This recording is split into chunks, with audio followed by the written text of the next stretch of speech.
Now, the main enemy is Freemasonry.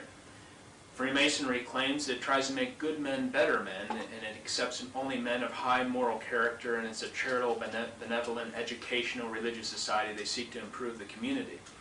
But what they fail to tell the people is that Masonry has another purpose that's completely unknown to much of the public and many of the Masons. Manly P. Hall, a 33rd degree Mason, said, quote, "Freemasonry is a fraternity within a fraternity, an outer organization concealing an inner brotherhood of the elect." So you have the invisible societies, a secret fraternity. So there are those who know a secret and those who don't know the secret. In more than one way, deception is practiced on the initiates of the blue degrees. The blue degrees, as we're going to mention, the first 3 degrees of Masonry. He's told that nothing he's about to do will conflict with his religious or personal beliefs, but he's led phase by phase through a series of blood oaths, never to reveal the secrets of Freemasonry. These are blood oaths for a secret organization that, as we're going to see, is diabolical. So the Mason begins his Masonic career with the first 3 degrees, the 3 degrees of the Blue Lodge: entered apprentice, fellow craft, and master Mason. If he wishes, he can stop Masonry after he's finished those first 3 degrees and call himself a master Mason of the Blue Lodge. If he wishes, he can continue up the York Rite ladder or the Scottish Rite ladder. In the York Rite, there are another 10 degrees in the York Rite, and if he completes those extra 10, he can become and call himself a Knights Templar Mason. And if he goes up the Scottish Rite ladder, there are another 30 degrees in the Scottish Rite. And basically, once he completes the blue degrees, he can buy the 4th to 32nd degree of the Scottish Rite if he has enough money. It's basically that. So many of the individual degrees, the 4th, 5th, 6th, 7th, the whole initiations, all the things that are said, and each of those degrees, some of the Masons that are even 32nd degree Masons haven't gone fully. They're called exemplified degrees. They haven't gone fully through all those degrees because obviously it takes a lot of time. But many of the Masons do know what I'm going to say when I reveal some of the initiations of each of the degrees. The book, Duncan's Ritual of Freemasonry, gives a word-for-word transcript of the first 3 degrees of the Masonic Lodge, the Blue Lodge. In the first degree, the initiate is asked the following question: what do you desire? In the first degree, he answers light. In the second degree, he answers more light. In the third degree, he answers further light. Now, Albert Pike, who's probably the most famous Freemason of all time, he was a Mason who simultaneously occupied 3 different positions. He was the head of Washington, D.C. Masonry, he was the head of American Masonry, and he was the head of World Masonry. Albert Pike wrote the book Morals and Dogma. It was published in 1871 and is used in all Scottish Rite initiations to explain the craft's philosophy.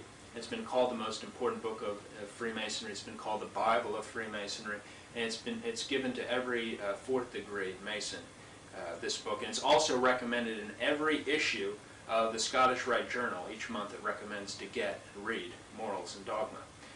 Albert Pike says in Morals and Dogma, quote, "The Mason is familiar with the doctrine that the Supreme Being is a center of light." Now, what is this light that the Masons are talking about? The answer can be found on page 321 of Morals and Dogma by Albert Pike. Quote, "Lucifer, the light bearer, Lucifer, the son of the morning, is it he who bears the light? Doubt it not." End quote. And on page 324, he repeats the thought. He says, quote, "A devil, the fallen Lucifer, or light bearer." He identifies Lucifer as being the devil. And of course, St. Paul says in 2 Corinthians 11:14, the devil will transform himself as an angel of light. So the New Agers believe the same thing as the Masons. David Spangler, a leading New Ager, wrote, quote, "The light comes from Lucifer. He is the light bearer," end quote. And many people say, many Masons even say, Freemasonry is not a religion. It's not a religion. It is a religion. Albert Pike said on page 213 of Morals and Dogma, quote, "Every Masonic lodge is a temple of religion, and its teachings are instruction in religion," end quote. Some more information from Albert Pike. On July the 14th, 1889, Albert Pike issued formal written instructions to the 23 Supreme Councils of the world. He said, quote, "To you, Sovereign Grand Inspectors General, we say this, that you may repeat it to the brethren of the 32nd, 31st, and 30th degree. The Masonic religion should be, by all of us initiates of the high degrees, maintained in the purity of the Luciferian doctrine. Yes, Lucifer is God, and the true and pure religion is the belief in Lucifer, end quote. On page 276 of the book called Ku Klux Klan by J.C. Lester and Bill Wilson, it says that, quote, General Albert Pike organized the Ku Klux Klan after the Civil War. So he also started the Ku Klux Klan. To also get a degree that the Masons, that are leading Masons, believed the light bearer was Lucifer, Manly P. Hall, another leading Freemason, wrote the book The Lost Keys of Freemasonry. His book is recommended in a reading list of what you should buy your Masonic relatives. And on page 48 of his book, The Lost Keys of Freemasonry, he says this, quote, when the Mason learns the key is the proper application of the dynamo of living power, he has learned the mystery of his craft. The seething energies of Lucifer are in his hands, end quote. So the Masonic writers are telling the public they conceal a worship of Lucifer from the rest of the Masonic Lodge. It's according to the Masons that Lucifer is the light bearer, and the Mason who figures it out has discovered the secret. So basically that's what we have. They are not only worshipers of Lucifer, but they also are Antichrist to such an extent that if a worshipful master of the Masonic Lodge allows prayer to be made in Jesus' name, his lodge can be closed and his charter revoked by the Grand Lodge of his state. This information was taken from a Jeremiah film special where they interviewed former Masons and former people that are involved in witchcraft. And here's some interesting parallels in what these men said separately. They're interviewed in different states and different countries, some were from Canada, some from the United States. Look at the parallels here. In Blue Lodge Masonry, to become a Mason, you have to be recommended by another Mason. In witchcraft, you have to be screened and recommended by someone currently in witchcraft. In Masonry, you are blindfolded and bound by a rope. In witchcraft, you are blindfolded, bound by a rope, and led to the edge of the magic circle. In Masonry, a sharp object is put to your left breast, and you take a blood oath what to expect if you reveal any of the secrets of the lodge. In witchcraft, a sword is put to your left breast, and you take a blood oath not to reveal the secrets of witchcraft. In Masonry, during the ritual, the blindfold is taken off the candidate, and they tell you that you are in darkness and you're coming into light. In witchcraft, during the ritual, the candidate is challenged by someone at the edge of the magic circle who says, "Who goes there?" And the answer is, "One from the world of darkness." In Masonry, the Masons end their prayers with, "So mote it be." In witchcraft, they end their prayers with, "So mote it be." Now we're going to look at we're going to look at the York Rite of Freemasonry. In the York Rite, they claim only Christians can join the York Rite. In particular, what we're going to look at is the Holy Royal Arch degree of the York Rite. According to Jim Flanagan and other former Royal Arch Masons, in the opening and closing of every chapter of a meeting, the high priest asks another Royal Arch Mason, he's called the companion captain of the host, the question, quote, "Are you a Royal Arch Mason?" And the other Mason responds, "I am that I am." This refers, of course, to the time when Moses was approached by God, and God identified himself as "I am." And God said that this is my name forever. And of course, our Lord said in John 8:58, he says, "I am," referring to, they asked him who he was. He said, "Before Abraham was, I am." In Masonry, they say that the name of God has been lost. In a later degree, in the Royal Arch degree, the 7th degree, the name that was lost is now found. The men form an arch with their arms and say that God's name is Jabulam, which is the joining of Jehovah, God's name, with the pagan gods Baal and Osiris. And according to the Royal Arch Masons, they call this the Grand Omnific Word. Now we're going to look at the Scottish Rite. In particular, now we're going to start with the 17th degree. And this information is taken from Scottish Rite Masonry Illustrated, Volume 1, pages 453, 456, 457, E-Cook Publishing, 1974, just to prove that this is just not something we're making up. Here's what the initiation is. Having completed the initiation, after revealing the password Jebulum and the sacred word Abaddon, the senior warden conducts the candidate to an elevated canopy to the right of all the others present. This is supposed to represent the end of the world, and so forth. But what's most fascinating about this degree, the 17th degree, is the sacred word of the ritual, Abaddon. If you look in your Bible in Revelation chapter 9, verse 11, you'll find out who Abaddon is. He's the angel of the bottomless pit. He's a demon. So the sacred word of the ritual, the 17th degree of Freemasonry, is the name of a demon. So he's invoking a demon. The Masonic 18th degree is a mockery of the sacrament of the Eucharist. And the 19th degree, it's called the degree of Grand Pontiff. Another Mason during this ritual anoints the candidate had his head with oil and says, quote, "Be thou a priest forever after the order of Melchizedek," end quote. In the 20th degree, they say, quote, "No man has the right to dictate to another in matters of faith or belief. No one can say that he has possession of the truth." In the 28th degree, the symbol, this is for the degree Knight of the Serpent, it has a snake biting its tail. And what looks to be a friendly person, but you look as it looks in the reflection here, as you can see in the water, if you turn it around, it's a demon. And that's important because Albert Pike says, quote, "That which is above is as that which is below," end quote.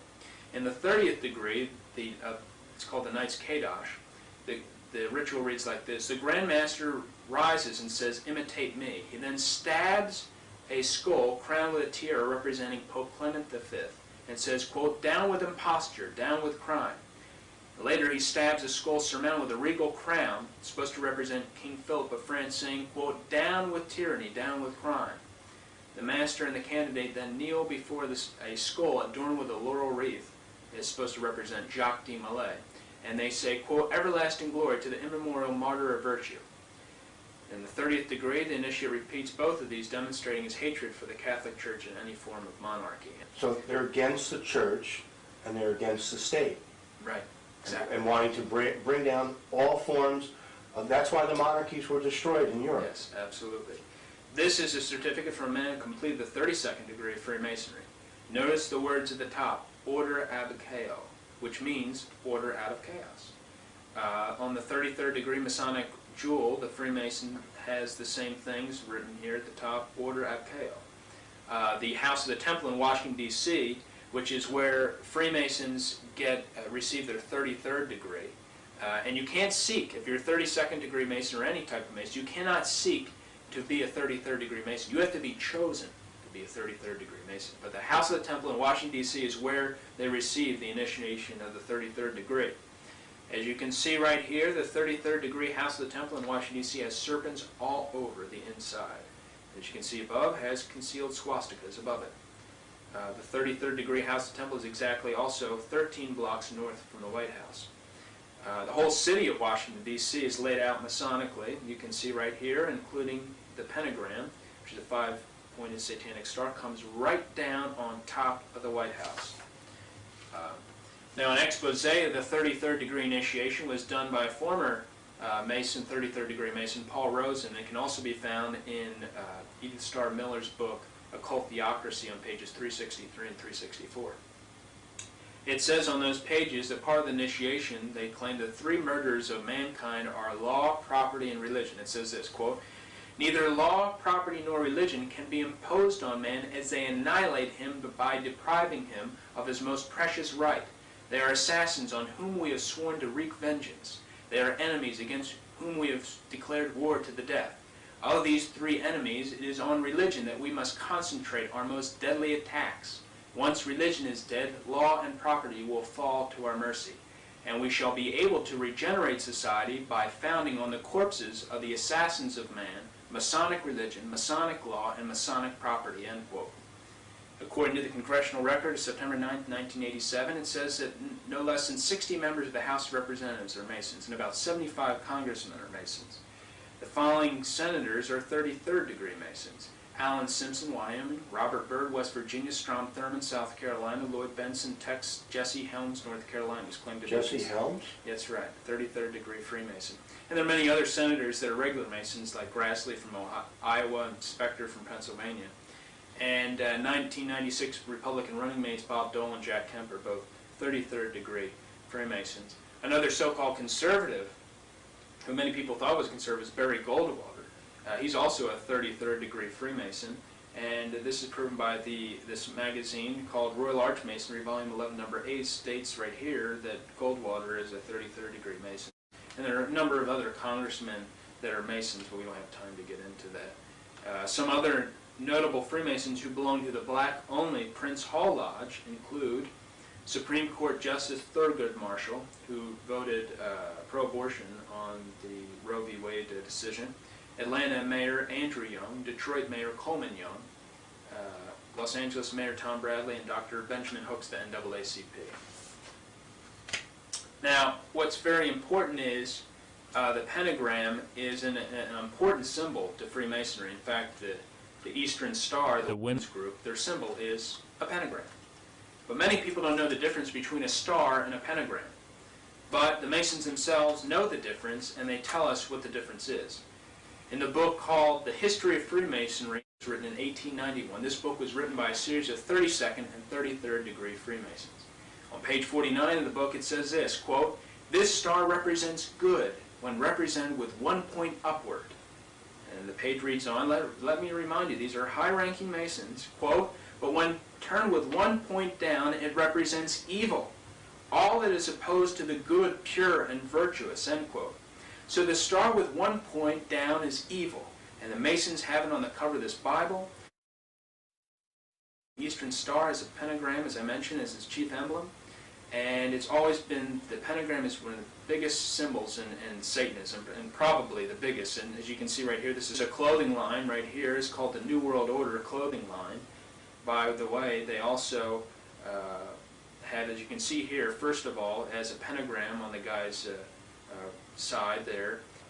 What's interesting is their advertisement, they talk about order coming out of chaos for the New World Order clothing line. The colors, again, are very interesting, black, red, and white, because they're the colors of the Nazi Party. And the Masons declare in their writings that the colors of the Royal Master Mason degree are black, red, and white. The Masons have created many groups, such as the Eastern Star, we've mentioned, has the pentagram for the symbol, the Demasqués, which is for the young men of Masonic members, the boys, the Job's Daughters, or Rainbow Girls, for the young girls of the Masons, and Prince Hall Lodges for the blacks. And the Shriners are a special group of Masons made up of 32nd and 33rd degree Scottish Rite Masons and 13th degree or Knights Templar York Rite Masons. The Shriners claim to be a charitable organization, yet the facts prove that isn't the case. Only 1/3 of the money raised by the Shriners goes to charity. The Shriners also wear red hats called fezzes. Interesting story about the fez, because the fez comes from Morocco, which is in North Africa. You can look it on your map. And in the year 800 AD, 50,000 Catholics were slaughtered there by Muslims. And they said the blood ran so thick that the Muslims dipped their hats in the blood, and their hats turned red. And it's been a 1,200-year sign of Muslims' victory over Christians. And it was first commercially sold from Fez, Morocco. And the Shriners wear fezzes. Now, the Shriners tell us why they wear the fez. This is in a book in 1977 put out by the Sabar Shrine Temple. They say this in the book, quote, "The fez has been handed down through the ages as one of the most significant headdresses. The fez derives its name from the place where it was first manufactured commercially, the holy city of Fez in Morocco," end quote. Also, during the initiation ceremonies of the Shriners, they, quote, "seal their solemn oath in the name of Allah, the God of our fathers." A little later on in the ritual, they, quote, they acknowledge, quote, "Islam as the one true faith." And you can ask some guy who claims to be a Catholic or a Christian that how can they do this, you know, that saying Allah is the one true faith. They also have on their calendar, the Shriners' calendar, the Order of Quetzalcoatl, which is pretty interesting because Quetzalcoatl is the stone serpent which Our Lady of Guadalupe came in Mexico to crush, and she converted 8 million to the Catholic faith by means of those apparitions. Some of the papal condemnations against Freemasonry, so that people know that Freemasonry has always been condemned by the Church. Leo XIII says, quote, "Let no man think that he may, for any reason whatsoever, join the Masonic sect if he values his Catholic name and his eternal salvation," end quote. Under the old code of canon law, anyone who joined the Masons was automatically excommunicated. Leo XIII said, quote, "To join with these men," Freemasons, "or in any way to help them cannot be lawful," end quote. And cooperation between Masons and Catholics could be done only under the strictest of conditions. Leo XIII says, quote, "Those men are like those whom, according to the St. John the Apostle, hospitality and greeting should be denied," end quote. In all, there are more than 200 documents issued by the Vatican that have condemned Freemasonry. You know, Pope Clement XII in 1730 also began the ipso facto excommunication of anyone becoming but he also gave an ipso facto excommunication for anyone who associated with the Masons. Right, exactly. It's you know, that's the severity of what we're talking about. It's a big crime. People have you know, less than that, and of course we're going to show a little later that they fully infiltrated the Catholic Church too. So now some of the Masonic statements against the Catholic Church, because you have a lot of Masons and others say, well, they're not anti-Catholic, and many Masons don't know this. But, you know, this all gets back to the main root of our problem. Most people don't know what we're talking about here, and of course Hosea 4:6 in the Old Testament says, my people are destroyed from lack of knowledge. So because they don't know is not going to help them too much. They're still going to be held accountable because it's still evil. Some Masonic statements against the Church. The Masons used to call their official magazine the New Age magazine, but when the New Age movement got a lot of bad publicity, they changed the name of their magazine to the Scottish Rite Journal because of all the negative things being said about the New Age movement. It is the official magazine of the Scottish Rite of Freemasonry, and it says in the Scottish Rite Journal, quote, Catholicism, not communism or socialism, is Masonry's immediate worry. The French Grand Orient gave utterance to the following profession of faith in 1885. It said, quote, we Masons must aim for the complete destruction of Catholicism. A chief in that Masonic Alta Vendita Lodge proclaimed, quote, let us conspire only against Rome, end quote. In the stone inscription of the Masonic Grand Orient and Supreme Council of France, it says this, quote, the fight taking place between Catholicism and Freemasonry is a fight to the very death, ceaseless and merciless. So, and what most people say is if you want to destroy the Church, and if you're against the Church, and you believe that the Church is the true Church that Jesus Christ established, why not infiltrate it? And they have infiltrated it. This is a copy of the May 8, 1991 edition of the Mount Washington Press, a paper near Cincinnati, Ohio. It talks about how the Archdiocese of Cincinnati, Ohio sends all possible candidates for the priesthood to Joseph Wicker.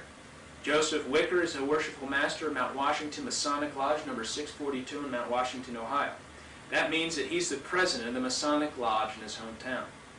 Mr. Wicker says that he no longer considers himself a practicing Roman Catholic, but practices what he calls Rosicrucian experiments.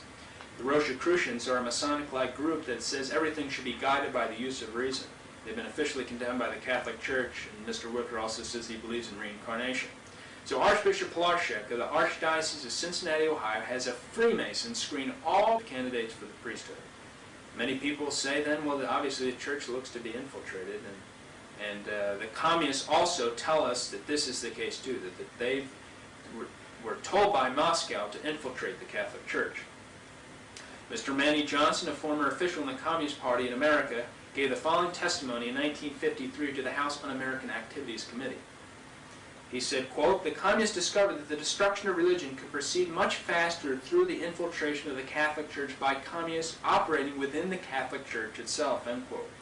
Mrs. Bella Dodd, who spent most of her life in the Communist Party of America and was Attorney General designate had the party won the White House, after her defection from the Communist Party, she revealed that one of her jobs as a communist was to encourage young radicals into the priesthood. And she said that before she left the party in the United States that she encouraged more than 1,000 young radicals to infiltrate the seminaries and religious orders of the Catholic Church. And she said back then they had risen to the highest places in the Church. And so this is why you don't have any call to conversion, you have no exposure to Masons. And what I'm saying should be said by almost every priest in the United States and throughout the world. It's not said because these people are either direct infiltrators or they just don't care anymore. There's a complete apathy as far as the true faith. This is an interesting picture we have here. This is a grade 6 catechism. It was given to 6th graders across the country. And you can see right here the little dots, the dark dots on this. This is the opening page, as you can see. This is Christ, it says Christ with us. And you have these dark dots all over the page. And of course the communists are trying to achieve victory over the Church. And you can see the dark dots. What's interesting is you line those dark dots up, and what do you get? Looks like a hammer and a sickle. Communist, hammer, and sickle. So what they were saying was that they've now achieved victory over the Church, and at least they think that. And we know if there's just even a small group with one true priest that upholds the one true faith. That's what St. Athanasius did. Even if the true remnant was reduced to a handful of true believers, and say one true priest that believed in the true Catholic faith, they remain the true church of Jesus Christ on earth. So, and he said back then, St. Athanasius, during the Arian crisis, that we have the faith, they have the buildings.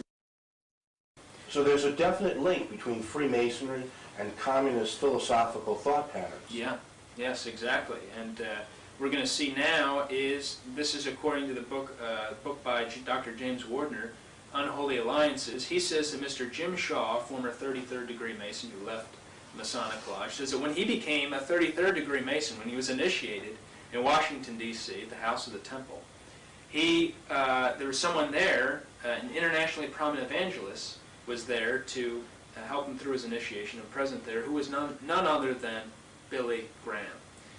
So one of the biggest evangelists, Bible preaching religious figures, Protestant figures, is a Freemason. Well, according to that book, that's what it says. So that's what he put in the book. That's what he claims Jim Shaw said who was there. So that's interesting. Another person who I hope if he is a Mason, he's come out of the lodge. But Pat Robertson, there's a Masonic symbol called the lion's paw. It's like this, and that's a Masonic symbol. And Pat Robertson, this is the cover of the Time magazine, February 17, 1986 issue. He's giving what looks to be the Masonic sign called the lion's paw. Pat Robertson also, in his book The Millennium, has a point within a circle at virtually every page of the book.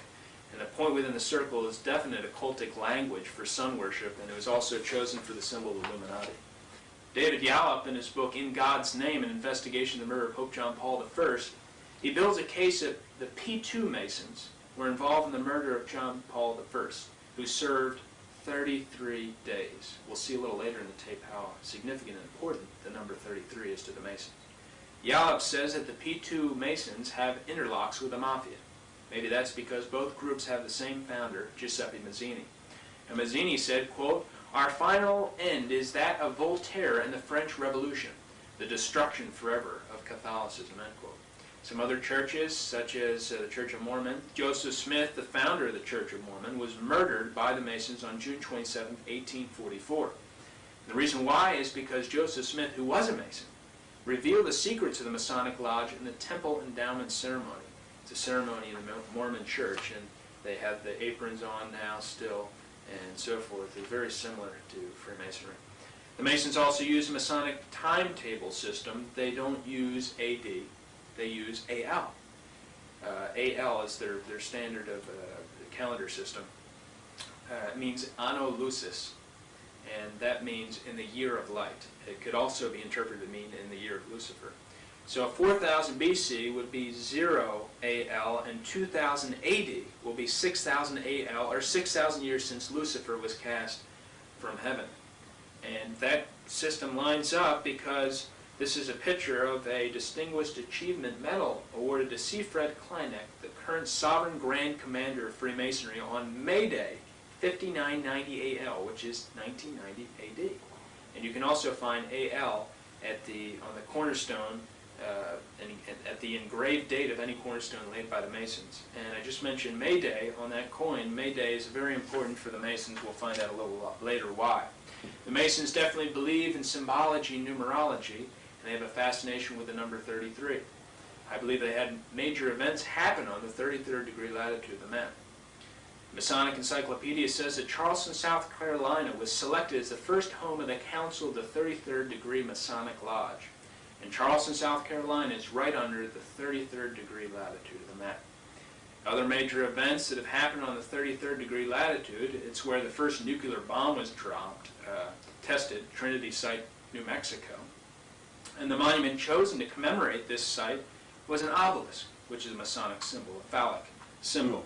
The 33rd degree latitude also passes over both Hiroshima and Nagasaki in Japan.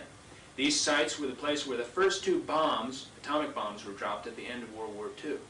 It's a known fact of history that we didn't have to drop the bombs because Japan was trying to surrender, but the bombs were dropped anyway. And these two cities were where the two largest population of Catholics were. The man who dropped these bombs on these Catholics was 33rd degree Freemason Harry Truman. Truman was a 32nd degree Mason when he dropped the bombs in October of 1945. He became a 33rd degree Mason. And Truman said, quote, "Although I hold the highest civil honor in the world, I have always regarded my rank and title as a past Grand Master of the Masons as the greatest honor that has ever come to me," end quote. But the most astonishing incident that has occurred on the 33rd degree latitude of the map is it passes over the city of Dallas, Texas, where on November the 22nd, 1963, JFK was assassinated. In Dealey Plaza, where the president was shot, the president passed an obelisk that is located right in front of the school book depository on the street, Elm Street, where the president was shot. There's a small plaque which has always been on that obelisk saying this, quote, "Within this small park was built the first fraternal lodge in the state of Texas." So the park in which JFK was shot was the place where the first Masonic lodge was established in Texas.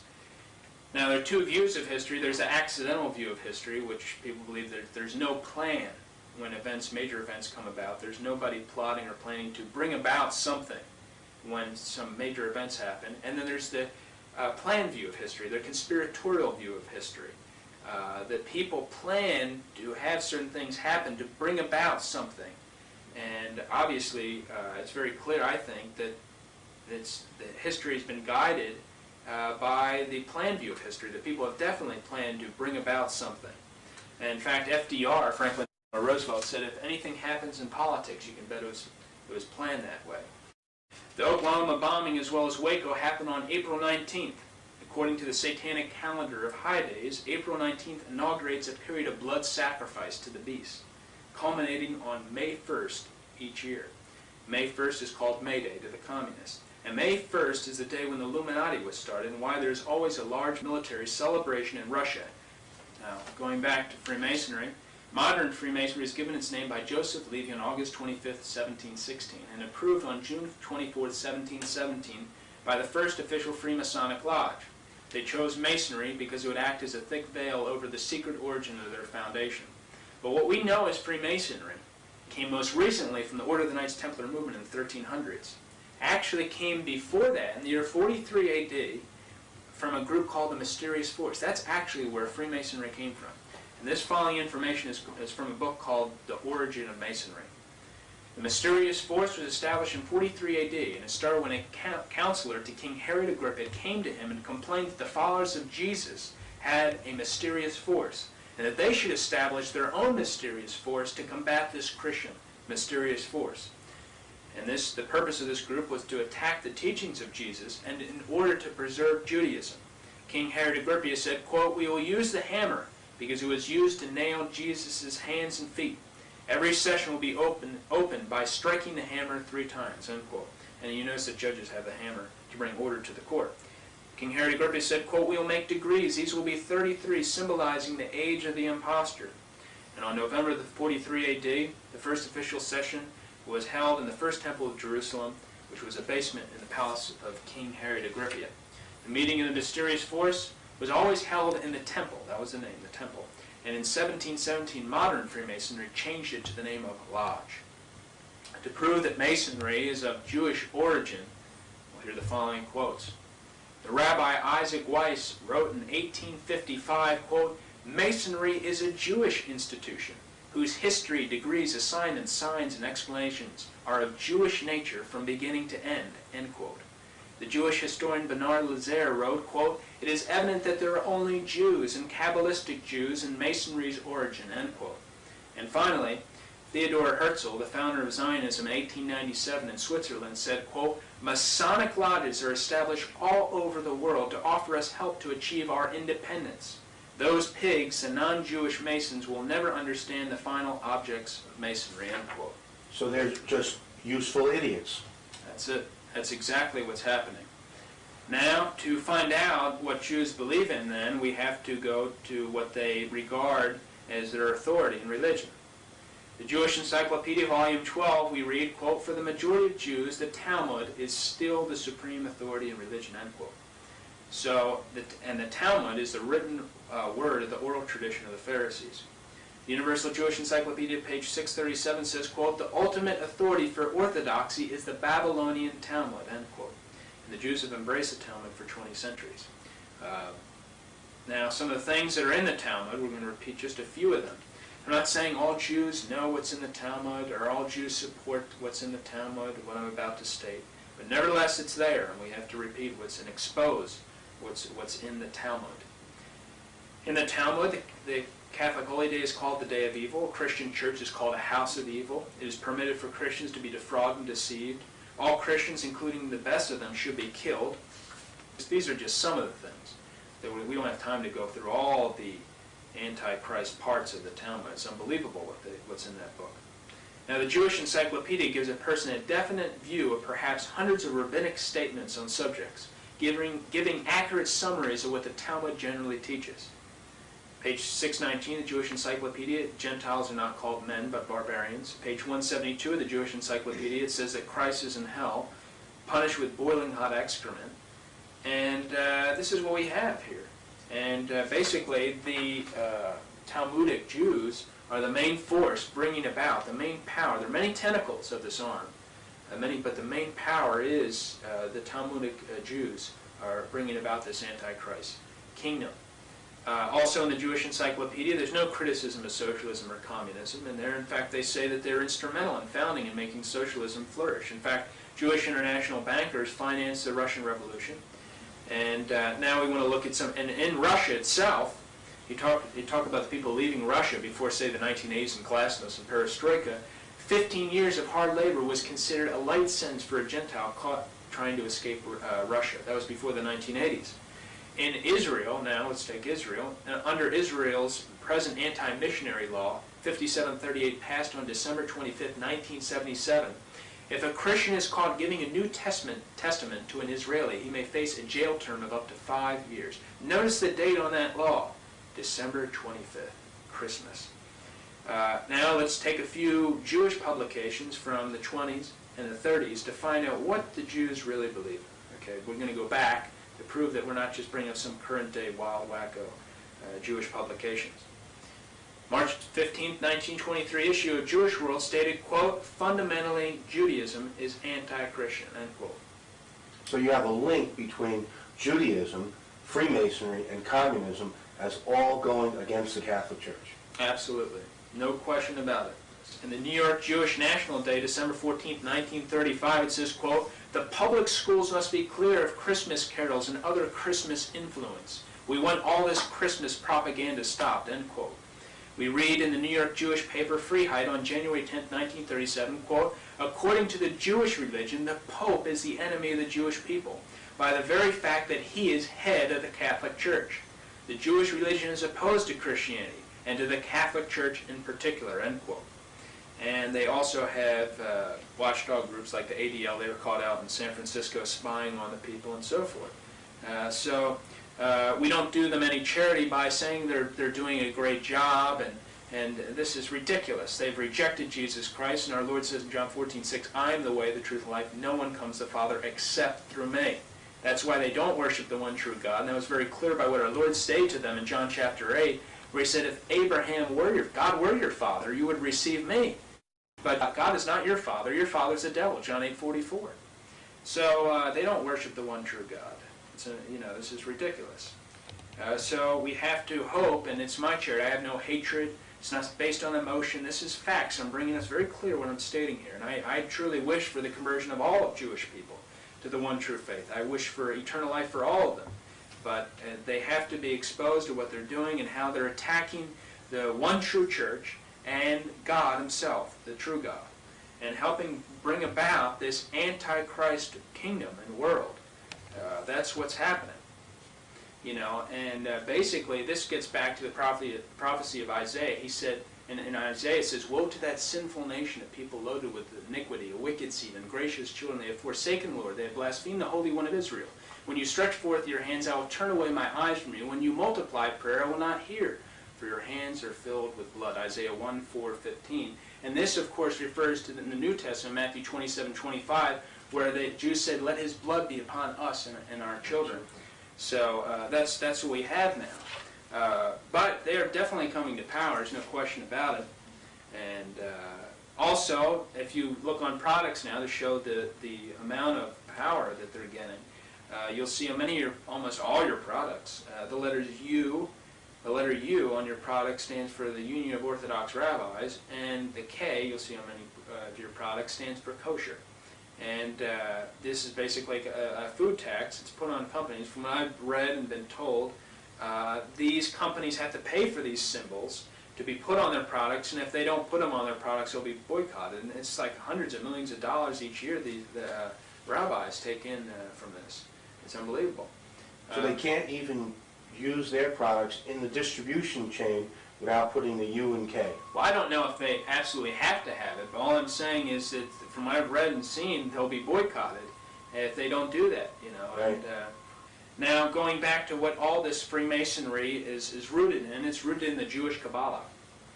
The Kabbalah is the Hebrew word for received tradition. The Jewish Kabbalah is a medieval Jewish book of occult philosophy and magic based on mystical interpretations of the Old Testament. The Kabbalah is important with magicians, sorcerers, witches, Satanists, as well as Masonic philosophers. And all the things that I just mentioned that are rooted, talked about Freemasonry, gets back and is rooted in the Jewish Kabbalah. The book Morals and Dogma has 65 pages dealing with the Kabbalah.